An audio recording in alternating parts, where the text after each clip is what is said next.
syempre, pag love nilang isang tao, titiisin, yung hulog ka sa prostitute. Bakit? You and me just know how it feels when we're falling in love. Say what you wanna say to me now. I wanna wake up with you in the morning. Hello guys! Welcome back to my YouTube channel. So for today's video guys, I just want to share sa mga experience ko dito sa Turkey kung ano ba ang pinakamahirap na pinagdaanan ko dito sa Turkey for the first time na nakapunta ako dito at saka until now. So kasi may nagtanong sa akin guys kung paano ba ang culture nila, ganun. And then marami din nagsabi sa akin yung pagdating na nila dito, nagtanong na sila, hala ganito pala sila sis, ganyan pala sila. Oh my God! Kung alam lang daw nila, parang merong iba nagsabi na ayaw na nila, gusto na nilang umuwi ng Pilipinas. Meron din ng iba nagsabi na syempre, pag love nilang isang tao, titiisin, yung ganon. So, parang medyo, ano ba tawag dito, kung nakadepende sa inyo guys, kung carry ninyo yung tradition, culture, ng isang bansa. Ayan, hello! Say hello, guys.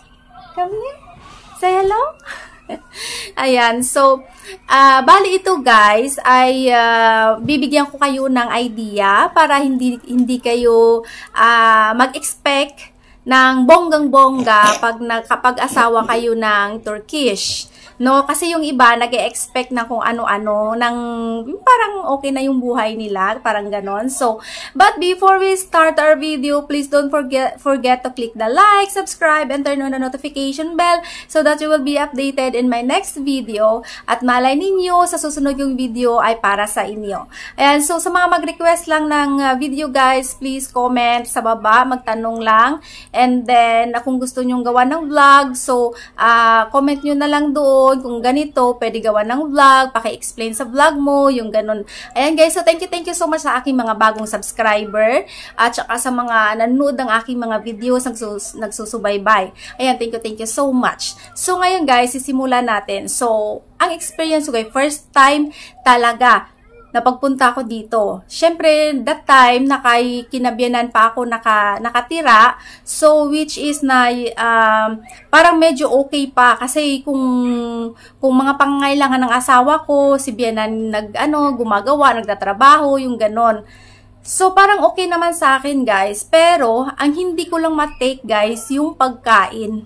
As in, kasi guys, may peptic ulcer. So, ang peptic ulcer, guys, also, I did an endoscopy sa Philippines. At saka, ang sabi ng doktor ko sa akin is, ang mga pagkain na bawal sa akin ay mga oily foods, mga matatamis, at saka yung mga chocolate, basta mga ganun guys, oily foods, sweets. So, bawal talaga sa akin, nagtitrigger yung peptic ulcer ko at inaatake ako ng acid ko. So, meron akong GERD.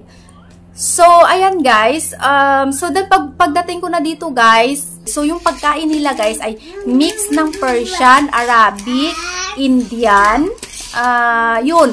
At saka, mga burger guys. So, mixed American na burger pizza, french fries. Mga ganon. So, ang i-request ninyo, pagdating dito, kung anong gusto nyong kainin, sabihin nyo na lang, ano ba ang pinakamasarap na pagkain ng Turkish. So, yun ang i-request ninyo. So, titikman nyo kung masarap ba para sa inyo or hindi, di ba?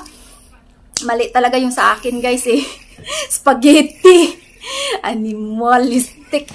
Ayan guys, so tapos spaghetti, and then so I have a problem with foods kasi nga may ulcer ako. So balik tayo dun sa topic guys, na may ulcer ako, nagtitrigger dahil napaka-oily ng pagkain nila. Almost nilalagay nila sa pagkain nila, although guys na olive oil ang nilalagay nila sa pagkain nila, gisa-gisa, maglaga-laga. Pero alam nyo guys, when the olive oil, it's already hot, kumbaga, boiling na siya guys, nawawala na yung mga vitamins and minerals niya, I mean, nawawala na yung mga sustansya niya, at saka mga dapat na mapupunta sa good health natin, sa katawan natin, nawawala na, dahil, na sila guys, ano ba tawag dito, si baby, ano ba yung ginagawa niya dyan? Kung kailangan niya buhatin yung, ewan ko, ang bigat-bigat eh, hindi niya mabuhat. Ayan, interrupting na naman si Inday. Ayan, so nawawala na yung mga vitamina ng olive oil dahil pinapakuluan talaga nila. So yung dito guys, yung soup nila hindi na soup kundi olive soup. Kung baga parang olive oil ang tinutubig sa kanilang pagkain. So which is every time na kumakain ako guys, after ko kumakain sumusuka ako dahil bawal nga sa akin ang oil. At saka wala nang ano, yung olive oil guys, masarap yan siya at saka healthy pag kinakain mo lang siya or iniinom mo lang siya talaga. Hindi siya lulutuin. Dahil once na nainit na siya guys, hindi na siya healthy. Maging parang acidic na siya. Kasi sa akin na-experience ko talaga yung pag ganyan talaga. For the whole time na nandito ako sa Turkey, sumusuka ako every time after eating. Dahil nga natitrigger yung ulcer ko, yung GERD ko, natitrigger siya. So, bawal nga ako sa oily sabi ng doktor. Kasi nga yung ulcer ko ay natitrigger. So, yun guys, as in for the 6 months na kinabiyanan ako guys, grabe talaga. Lagi ako nasa doktor every week. Tapos dahil lang sa, buntis ka na ata, sumusuka ka lagi. Buntis, hindi ako buntis, no. Ulcer lang to. Kaya binibigyan ako lagi ng gamot. At saka hit ko talaga na umiinom ng gamot, guys. At saka, kung pwede lang naman na mapigilan, ma-stop, huwag kumain ng mga nagtitrigger, di ba? Bakit kailangan uminom ng gamot every day? So, at saka may kasi yung gamot, mag-ano kasi din yan sa kidney natin, hindi rin maganda. Ayan, si baby, nakikipaglaro, habang ako ay nag-vlog, napukpok na ako. Higher back, no. Okay? Ayan guys, so foods, and then, mahilig din sila guys sa soy ko. Ashko! Ayan guys, so, mahilig din sila guys sa sweets. So, sobrang tamis, super sweet na pagkain na hindi ko na alam asukal ng iniinom. Kumbaga, is a sugar syrup, guys. Yung asukal ko yan, 1 baso, 2 baso, lagyan mo ng tubig, pakuluan, tunawin, tapos, yun ang ilalagay mo sa kanilang mga dessert. Respect lang sa pagkain nila, guys, kasi yan na ang nakasanayan nila. Pero for me lang kasi, guys, dahil may ulcer nga ako, bawal nga sa akin. So, masarap naman, guys. For example, like mga baklava, mga, basta mga ganun. Okay din naman yan. Konife, ayan, favorite dessert ko yan siya. Basta, hindi siya nakababad sa sugar water na nilalagyan na nila ng sugar. So, bumibili kami niyan sa, for example, sa restaurant na wala pa siyang asukal. Tapos, sinasabi ko doon sa waiter or sa please put only 2 tablespoons of sugar water for me. So, kasi lalagyan nila yan, guys. Yung parang na ng sugar water, yung parang kalahati na ng yung dessert na yan. So, hindi ko talaga matake. At saka after nyan, guys, grabe, acid ko, guys, umaakyat na siya. Sobrang bitter. Parang nakalunok ako ng ampalaya. So, parang nakainom ako pala ng juice ng ampalaya. Yan ang lumalabas na mainit na grabe talaga. So, ayan guys, ang pinaka-problema ko dito. But, after 6 months guys, naglipat kami ng ibang city. Dahil nilipat yung asawa ko sa trabaho. So, lumipat kami. So, nagkaroon na kami ng sarili naming bahay. So, that's the time, nag-okay ako. Dahil ako na nagluluto ng pagkain. Nakokontrol ko na yung ashka! Nakokontrol ko na guys ang tawag dito ang asukal o kaya ang oil. Nakokontrol ko na siya. So nagluluto ako guys, parang Turkish food din siya guys, pero yung pagluto ko guys is like Filipino style. Yung oil niya konti. Tapos tubig lang. Hindi ko siya nilalagyan talaga ng 1 baso na olive oil. Oh my God, hindi ko kaya. Ay, ganyan talaga ang food nila, guys. I respect. Pero pag may sakit ka kasi, guys, so usually kasi mga sakit din nila dito, mga ulcer din, mga tawag dito, acid. Kasi nga sa oil. Kaya yung asawa ko, maintenance na din niya yan, yung talseed, yung talseed para sa acid. Tawag nila talseed, yung pag nag-ano ka ng acid, yun ang titake mo para mawawala yung acid. Maintenance na rin niya yan, kaya Ako guys, hindi. Kasi kinokontrol ko yung pagkain ko. Once na sabi ng doktor sa akin, bawal, hindi ko na tinitake. So, kasi ako naman dito sa bahay, nagluluto na ng lahat. Kasi may sarili na kaming, hindi naman namin to sariling bahay. But what I mean is, may sarili na kaming kusina. So, I can control everything kung anong kinakain namin. So, ayan guys. So, sa food, and then, outside na naman guys, sa environment. So, pag lumalabas guys, pag sa labas na naman tayo guys, when you are here in Turkey, hindi tayo, pag babae ka, hindi ka pwedeng makipag-usap sa lalaki sa labas. Unlike sa atin, sa Pilipinas na pag lumabas ka, pwede ka magsabi dun sa kapitbahay mo na, hello, ay, kumusta magandang umaga, o anong ginagawa mo, o saan ka pupunta. Dito guys, hindi pwede. Once na babae ka guys, hindi ka pwede na magsabi na, hello, kumusta ka, hindi mo kakilala. Hindi pwede guys, especially lalaki, dahil mahulog ka sa prostitute. Bakit ba naman ito? Ano ba yan, bibi? Move there, be! Move there! Go there, go, go, go. Play there, hadi. Go. Ayan guys, so, kulit-kulit talaga ng anak ko guys. Sobrang kulit. So, ayan na guys, hindi ka pwedeng mag-hi and hello pag lalaki. Pero pag kilala mo, like pinsan ng asawa mo, okay lang, ay merhaba, how are you? Okay lang yan. Pero pag hindi mo kilala, neighbor mo lang, hindi pwede. Kasi pag babae ka, tapos mag-hi ka sa lalaki, mahulog ka na doon sa pagka-prostitute. Bakit ka naman mag-hi sa kanya? Anong kailangan mo sa kanya? Yung parang ganon. Kasi guys, ang Turkey ay Muslim country, although na kahit open sila, parang yung ibang babae half naked na manamit.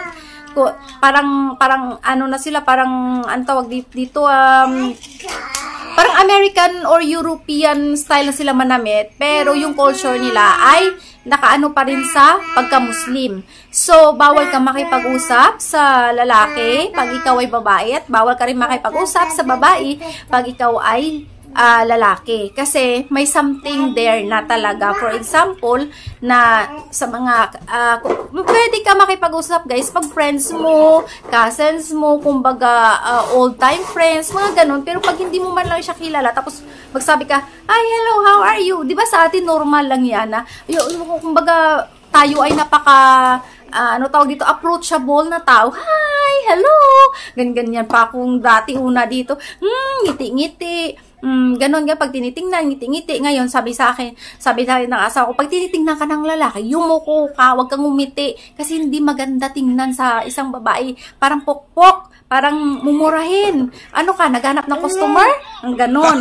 So, ayan guys, so bago pala kayo dito, hindi pwede guys, bawal. Hindi man siya masyado talagang bawal, pero kasi wag lang, kasi sila, tawag dito, yung parang bastos, mababastusan yung partner mo sa'yo pag ginawa mo yan. So, pero pag pumunta ka naman sa store guys, at saka lalaki yung tendero doon, o kaya pumunta ka ng restaurant, at lalaki naman, ay ang aking alarm.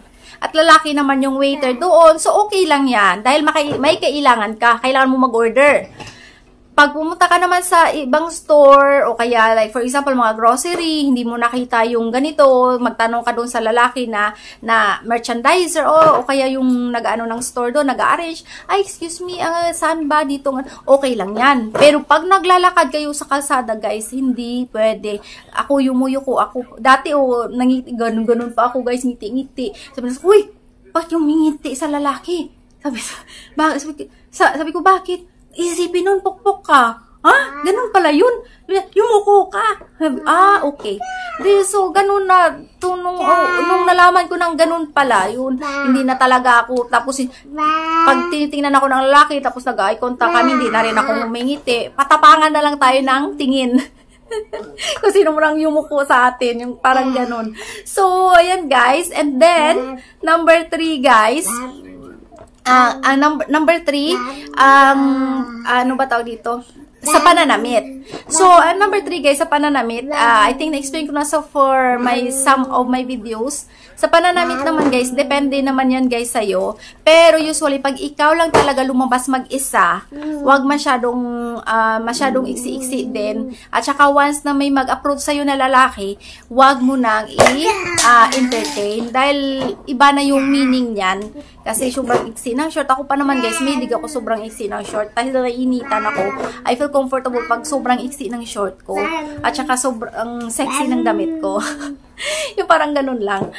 So, may kanya-kanya lang tayong trip sa pananamit, no? So, but we have to think na ang Turkey ay Muslim country at kung wala kang kasama, so medyo decente na lang din ang susuotin. Pag may kasama ka, kasama mo si hubby mo, si BF mo, okay lang yan, magpa-sexy ka. Para hindi na tumingin si hubby or si fiancé mo sa ibang babae. Charot!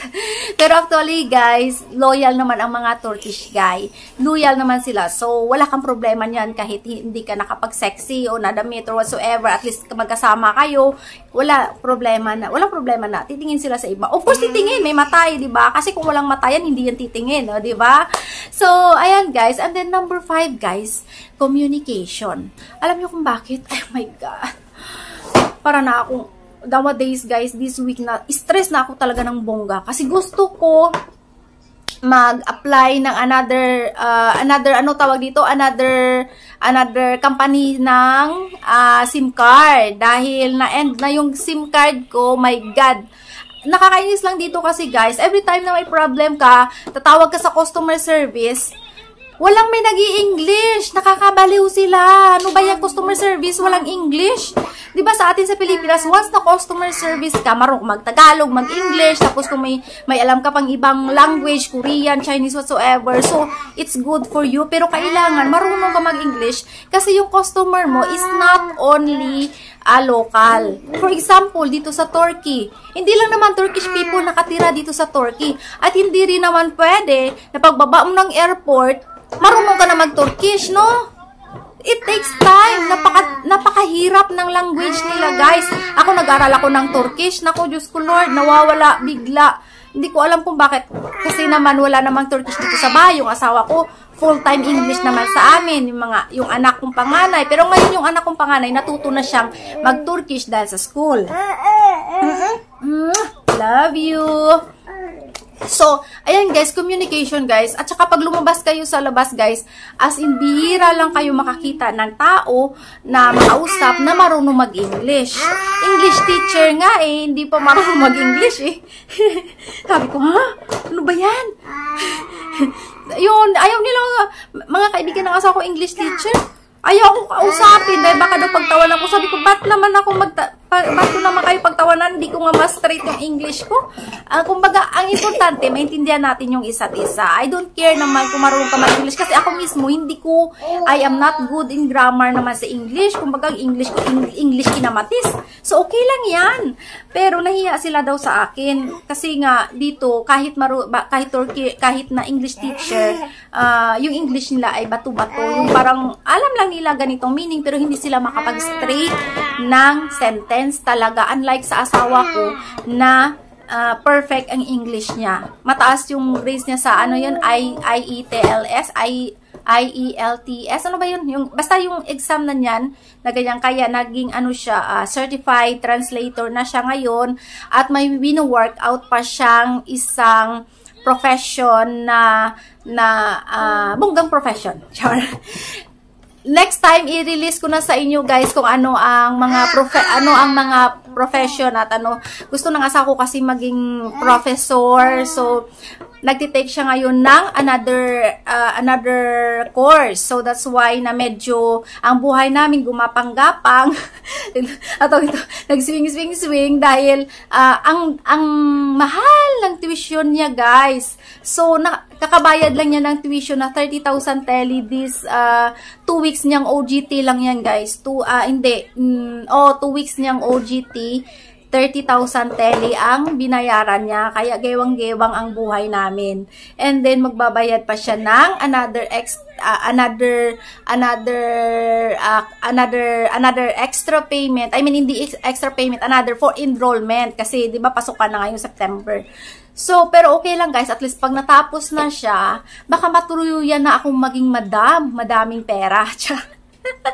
Ngayon madaming utang. Baka in the next session of my life, maging madam na ako talaga, na bonggang-bongga na madam guys, madaming pera. Ayan. So, support lang talaga ako sa kanya sa mga ano niya, kasi sabi niya sa akin, para to sa'yo lahat. Ayan. So, sweet naman. Pero ngayon walang oras sa amin. And then guys, at isa pa guys, ang communication, so nahihirapan talaga ako. Kahit pumunta ka sa mahirap talaga silang anuin. And then, ang Turkish guy, mga sisi, napaka-workaholic. Kung minsan guys, sinano mo lang, please naman, bigyan mo naman ako ng oras mo, hindi lang puro trabaho. Sagutin ka naman niya, o bakit, hindi ka nakakain ng bigas ha, ng kanin ha, kasi ang mahal-mahal ng bigas dito, at saka isda, kasi ang mahal-mahal ng isda dito, at saka saging, kasi ang mahal-mahal ng saging dito. Ayan guys, so sabi niya, huwag ka na kumain ng mga ganyan. Ha, magtinapay ka na lang. Hindi ko kaya. O sabi niya, di, ito na. Ginagawa ko ng lahat para na makakain ka ng rice na 2 times a day, 3 times a day, 2 times a day. So, sabi ko, okay na nga. Kasi yung mga anak namin, rice din siya eh. And then guys, ito pa ang nila na-shock sila pagdating dito, na sabi niya nung nasa Pilipinas daw sila, hindi naman ganito daw yung husband nila. Pagdating daw dito, parang nagbago yung mga Turkish boyfriend or husband nila. Sabi nila, alam mo ba sis, nung unang punta ko pa lang dito, sabi ko pa, ang ganda ng place. Sabi ko, sige, ang ganda ng place. Pero alam mo, parang nagbago yung asawa ko. Sabi ko, bakit?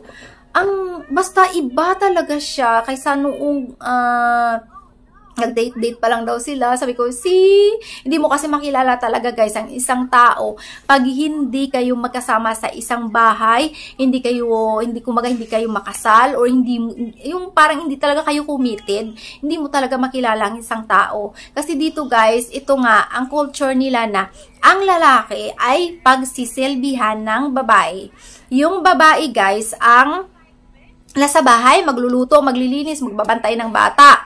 At yung lalaki ang magtrabaho, magbigay ng pera, magbayad ng lahat-lahat ng bills. Yan ang obligasyon nila. And pagdating nila dito sa bahay, guys, pagsisilbihan mo sila. Ipagluto mo sila, hugas ng syempre paglilinis na ng bahay yan. And then,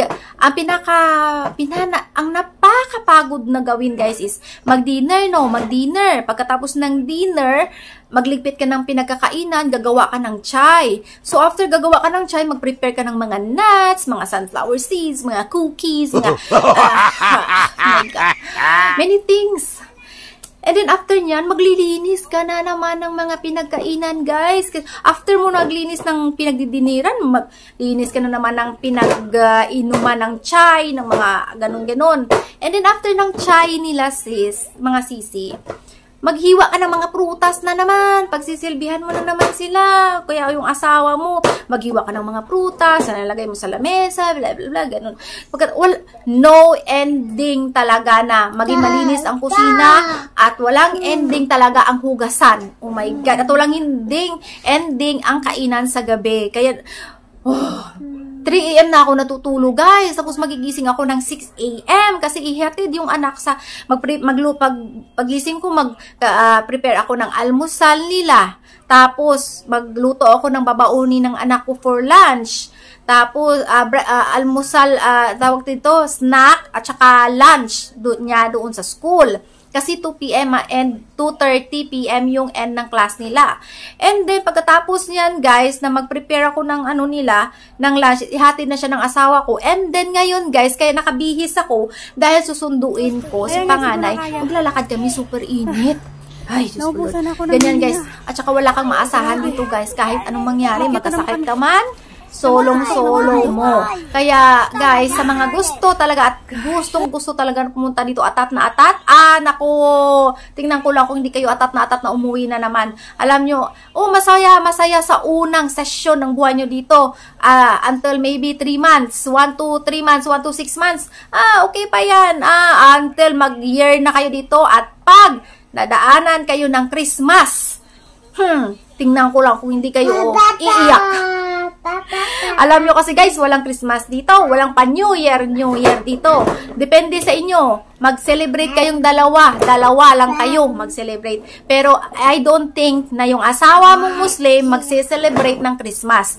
Dahil sa Muslim walang Christmas. So kaya manahimik ka. Sanayin mo na yan na walang Christmas sa buhay mo pag nandito ka sa Turkey. Pag may kilala kang Pilipina na group like us, pwede kayong mag Christmas party with them. Like us, nag-Christmas party kami. So, but sa New Year, kayo-kayo lang talaga niyan. Kung wala pa kayong anak, so dalawa lang kayo na mag-asawa, harap sa lamesa, ganon. Kasi hindi sila masyado nagsiselebrate ng mga ganito. Kasi yung siniselebrate nila dito guys is Ramadan. That's all. Ramadan. Kahit nga birthday guys wala silang pakialam Oh, asawa ko nga never nga hindi nga nag-greet ng birthday ko ngayong September. Imber ng lola. Tapos may pag-gold si Toto. Hindi nga siya nagsasabi guys, pero nagbibigay. May pag-gold siya sa akin.